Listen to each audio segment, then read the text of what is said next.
My brother posted a photo. Family Thanksgiving. No drama. No disappointments. Every family member was there. Except me and my kids. We weren't invited. I hit like and commented. Beautiful. By the way, the house you're in. I own it. Enjoy your Thanksgiving there. Selling it December 2nd. Post deleted in 4 minutes. 97 missed calls in 20 minutes. When my brother's Facebook post popped up, I thought it was one of those memory things. It wasn't. It was live. Posted 7 minutes ago. Family Thanksgiving. No drama. No disappointments this year. So thankful for the real ones. Big smiling group shot around the table. My parents. My brother, Nate, with his arm around his wife. His 2 stepkids. My aunt. Even my parents' neighbor, the guy who borrows tools and never returns them. Every face tagged. Every chair full. I zoomed in on the background without meaning to. The wallpaper. The old light fixture. The chipped cabinets I'd always meant to replace. My house. Technically, legally, the house is mine. The mortgage. The insurance. The property taxes that auto-draft out of my account on the 15th. I glanced at my own dining table. It was just me and my 2 kids, Ben and Lily, eating takeout lo mein out of the cartons. Their mom lives in another state, so Thanksgiving was supposed to be Dad's year. Instead of turkey, we had cold noodles. Instead of family, we had a Facebook post. Ben, 11, leaned in next to me and squinted at my phone. Hey, he said, that's Grandma's house. My throat tightened. No, buddy, I said. That's my house. Lily sat cross-legged on the couch, sketchbook in her lap. She looked up, quiet, 8-year-old eyes going straight to the photo. She scanned the faces twice. Where are we? She asked. I felt my hand start to shake around the phone. We hadn't been invited. They hadn't forgotten. A week earlier, my mom had texted me. Keeping it small this year. Just immediate household and Nate's family. Too much drama last year. You do something low-key with the kids, smiley face. And now here was keeping it small. Complete with neighbors and an aunt who only shows up when there's free food. No drama. No disappointments. No us. I didn't call. I didn't text. I just hit like. Then I tapped comment and typed, slowly, with both thumbs. Beautiful. By the way, the house you're in. I own it. Enjoy your Thanksgiving there. Selling it December 2nd. I read it twice. It looked insane and perfectly reasonable at the same time. My thumb hovered for a second. Then I hit post. Within 30 seconds, I saw a seen by Nate and seen by Mom. For minutes later, the entire post disappeared. 20 minutes after that, my phone started going off like a fire alarm. By the time I turned the ringer off, I'd counted 97 missed calls. I'm Henry, 42. I live in Columbus, Ohio, and I'm a dentist. Not fancy. Road front office between a nail salon and a UPS store. Half my job is fillings, and the other half is convincing people floss isn't a scam. Divorced for 3 years. 2 kids. Ben is all elbows and sarcasm. Lily is quiet, careful, the kind of kid who folds candy wrappers before throwing them away. I was also, apparently, the family ATM. It started small, like these things always do. My parents never had a lot. My dad worked at a factory until it closed. My mom bounced between part-time jobs. They weren't lazy, they were just always one bill behind. When I got into dental school, they were proud. Told everyone at church their son was going to be Dr. Parker. What they didn't mention was the student debt I would be dragging behind me into middle age. Right after I finished my residency, the calls began. First time, my parents were 3 months behind on their mortgage. My mom sobbed on the phone. I wired them $4,000. Dad said he'd pay me back when things picked up. Things never really picked up. Over the next 10 years, I co-signed on their new house when their credit tanked. I covered a full HVAC replacement, $7,200. I paid off $3,500 of Nate's emergency credit card debt. I added my parents to my cell phone plan because the landline is so expensive, honey. I started sending them $300 a month just to help with prescriptions. When their second house started falling apart, I bought a nicer place in a better neighborhood as an investment. That's the one in the Facebook photo. The mortgage is $1,900 a month. My parents pay me $750 when they can. Some months they skip it and call it tight right now. We'll catch up next month. They almost never catch up. My brother, Nate, temporarily moved in with them after his latest business venture crashed. 2 years later, he was still there. His name isn't on the lease. His income is creative. Facebook Marketplace, Uber, whatever. On paper, it looked like they were my tenants. In reality, I was their safety net. The weird part, I could have lived with that. What I couldn't live with was how they treated my kids. When Ben was born, my mom posted a picture captioned, "Our first grandson." Sweet, excited, lots of heart emojis. When Lily was born, the caption was, "Another one, LOL." No name, no hearts, just another one. I tried to laugh it off, but there were patterns. At Christmas, Nate's stepkids got iPads from Nana and Grandpa. My kids got a board game from the clearance bin and a pack of socks. On the group chat, there were daily updates about the stepkids' soccer goals, school plays, lost teeth.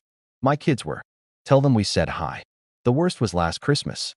We were at my house because my mom insisted. Christmas is at Grandma's. That's how it's always been. Lily had spent 3 days drawing a picture of the house with Christmas lights, all of us holding hands in front. She got the shutters right. She even drew Nate's stepkids. She handed it to my mom when we came in, cheeks pink from the cold. My mom glanced at it. "Oh, that's nice, honey," she said, already turning back to the stove. She left the drawing on the counter next to a wet ring from a glass. 10 minutes later, Nate's oldest gave her a scented candle from Target. My mom gushed over it like it was a diamond necklace. The drawing ended up under a pile of junk mail.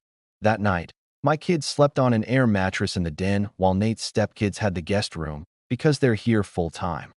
I thought, full-time in the house I own. I still said nothing. I kept telling myself, they're old. They don't realize what they're doing. It's not on purpose. Then came the keeping it small text about Thanksgiving. Then the post. No drama. No disappointments. No us. Something snapped. After I posted my comment, I put my phone face down on the coffee table. "Who wants more noodles?" I asked. Ben gave me a look. "Dad, are we in trouble?" "With Grandma." "No," I said. "If anyone's in trouble, it's the people eating food in my kitchen." He snorted, surprised. Lily leaned against my arm. "Are we going there?" she asked. "No," I said. "We're staying home." That decision felt bigger than it sounded. When the kids went to their rooms, I picked my phone back up. A text from my mom flashed first. "Mom, Henry, what on earth is this comment? You don't put family business on Facebook. Call me."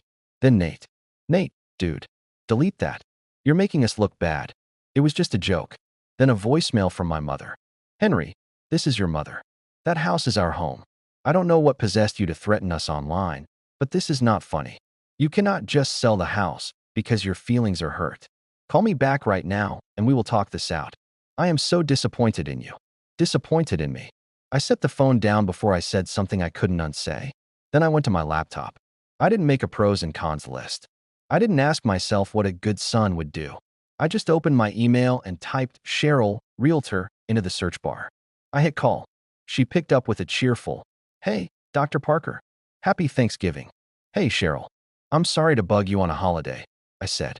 "I need to sell a house." She laughed, then heard my tone. "Okay, which one?" "The Oak Ridge property." Pause. "The one your parents live in?" "That's the one," I said. "I want it listed December 2nd if possible." "That's in a week," she said. "We can start the paperwork, sure. You'll need to give your tenants notice." "I will," I said. "Just get the ball rolling. Use the old listing photos for now. Whatever you need." We talked numbers. The market was decent. I'd walk away with a good chunk after paying off the mortgage. When I hung up, my call log showed 30 missed calls. Next, I logged into my bank account. I canceled the automatic transfer that covered my parents' phone bill. I canceled the $300 monthly help with prescriptions deposit. Then I opened the savings account labeled Family Emergencies with $15,000 in it. In my head, that money had always been for them. Roof repairs, medical bills, whatever. I transferred every cent into a new account labeled Ben and Lily. There, one clean financial line in the sand. I closed the laptop and finally exhaled. It didn't feel good. It felt solid. They didn't wait long. At 9 a.m. the next morning, someone started pounding on my door like the house was on fire. I opened it a crack. My parents stood there, coats unzipped, Nate behind them with his arms crossed. "Henry," my mother said, pushing past hello. "What is this nonsense about selling the house?" I stepped outside and pulled the door mostly closed behind me so the kids wouldn't hear every word. "It's not nonsense," I said. "I called the realtor. The house goes on the market December 2nd. You'll get formal notice. My dad's face went red. You can't do that. I can't, I said. My name is on the deed. Mom's voice went up half an octave. We are your parents. That is our home. We have lived there for 5 years. You bought it for us. I bought it as a rental property, I said, keeping my tone level. I let you live there at a discount. I've been covering the difference, the taxes, and your bills on top of that. And yesterday, I watched you host a Thanksgiving for the real ones in my house, while my kids ate Chinese takeout with me in a rental. Nate rolled his eyes. This is about Facebook? You're nuking everything over a caption. It's not just a caption, I said. It's how you actually feel. You just finally wrote it down. Mom waved a hand. Oh, for heaven's sake. It was a joke. A silly joke. A joke is turkey coma or so much pie. Send help, I said. Calling a holiday no disappointments when your son and his kids weren't invited? That's not a joke. That's a message. Dad jabbed a finger at me. We're your blood. You don't throw your blood out on the street because you're sulking. You're not on the street, I said. You'll have 60 days. I'm not raising your rent. I'm not charging you for January. I am simply ending a financial arrangement that has never been acknowledged or appreciated. My mom's eyes filled with tears. We did everything for you. We sacrificed so much so you could be a dentist. I appreciate that, I said. That's why I've spent 10 years making sure you never missed a payment. But you don't get to erase my kids and still expect my money. Nate finally jumped in. What did we do to your kids, Henry? Seriously, no one yelled at them. No one hit them. We just had dinner. You weren't even here. That's the point, I said. You had family Thanksgiving. In my house. You invited neighbors and an aunt who complains about everything, but not us. And then you labeled it, no drama, no disappointments. My son saw that, Nate. My daughter saw that. Mom shook her head. Children are resilient. You're making a big deal out of nothing. My daughter spent last night asking why Grandma didn't want her there, I said softly. That's not nothing. My dad snorted. Kids bounce back. That's what they do. We're talking about a roof over our heads. And I'm talking about a roof over their hearts, I said. I'm not going to keep paying for a stage where they get treated like extras. Nate shifted tactics. Okay. How about this? We start paying full rent. Market rate. I'll get a roommate, whatever. Mom and Dad will give you more too. You keep the house, we stay, and you stop acting like Mom's Facebook post killed your kids. He looked proud of himself, like he'd found the magic compromise. A year ago, that would have worked. Now, it just sounded like what it was, a bribe to stay in control. It's not about the money anymore, I said. I'm selling the house. You will need to find somewhere else to live. I'm not your backup bank. I'm not your landlord. I'm just your son, and you don't seem very interested in that version of me. There was a long silence. Mom finally whispered, You're going to regret this when we're gone. I swallowed. Maybe, I said. But I already regret sitting at my own table explaining to my kids why they weren't good enough for yours. I stepped backward toward the door. You'll get the notice in writing, I said. I won't argue about this anymore. And I shut the door. I stood there with my hand on the knob, listening to their voices through the wood. My mother crying, my dad swearing, Nate saying, We'll see about this, he can't just. Ben's bedroom door creaked. He peeked out. Is Grandma mad? Yeah, I said. She's really mad. He hesitated. Are you in trouble? I thought about it. No, I said. Not this time. The written notice made it real. That night, I typed up a letter. Mom and Dad, as you know, I am the legal owner of the Oak Ridge property. I have decided to sell the house. It will be listed on December 2nd. This letter is 60 days notice to vacate the property. I will not charge you January's rent. Effective immediately, I will no longer be covering your phone bill or other recurring expenses. I love you both, but I won't continue to fund a family my kids are not part of. Henry. I printed it, put it in an envelope, drove over, and slid it through their mail slot. No discussion. No argument. Just facts. My mom texted an hour later. I cannot believe you put that in writing. You are making us homeless over your ego. I am ashamed to call you my son. I stared at it for a while, then put my phone down. A little later, my cousin Dana called. Okay, she said without preamble. What happened? You saw the post? I asked. Yup, she said. Saw it. Saw your comment, went to show my husband, and it was gone. Aunt Carol's group chat is on fire. I rubbed my eyes. Yeah, they threw a no disappointments Thanksgiving in my house and didn't invite me or the kids. So I decided they can find a new house for next year. Dana was quiet for a second. I'm supposed to talk you down right now, she said. But I can't. It's been messed up for a long time. I blinked. You noticed? Henry, she said, we all noticed. The way your mom talks about Nate's stepkids like they're royalty and sometimes forgets your kids' birthdays? It's gross. We just figured you were okay with it since you kept paying for everything. I wasn't okay, I said. I was just hoping they'd grow out of it. Well, they didn't, she said. I'm proud of you, even if everyone else is calling you the Grinch in the family chat. I snorted. That tracks. Hey, she added, if your parents end up needing help finding a place, they can call me. But don't you dare feel guilty for not being their landlord anymore. You've done your time. After we hung up, I went to check on the kids. Lily was drawing at the kitchen table. She had drawn our tiny rental's living room this time. Couch, TV, the three of us. No grandparents, no cousins. Just us. What's you drawing? I asked. Home, she said.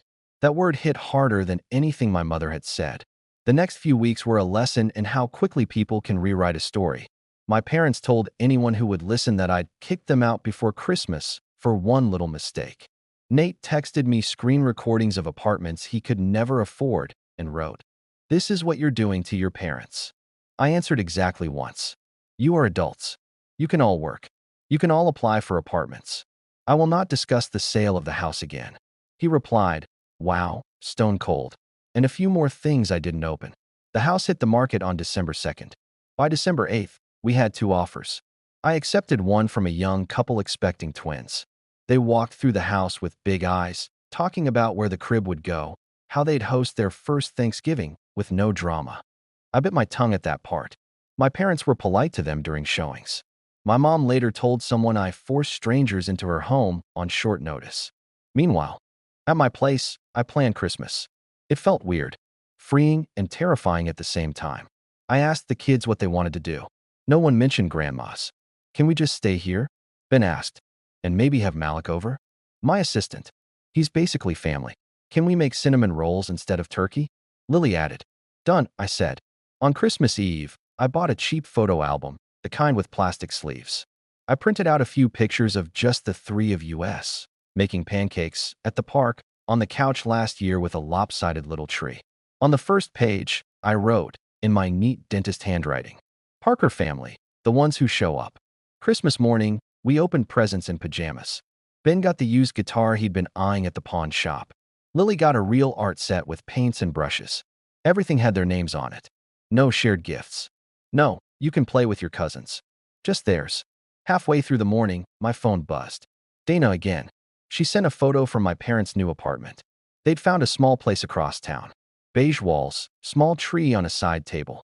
My parents, Nate, his wife, the stepkids. No neighbors. No aunts. The caption my mom had written.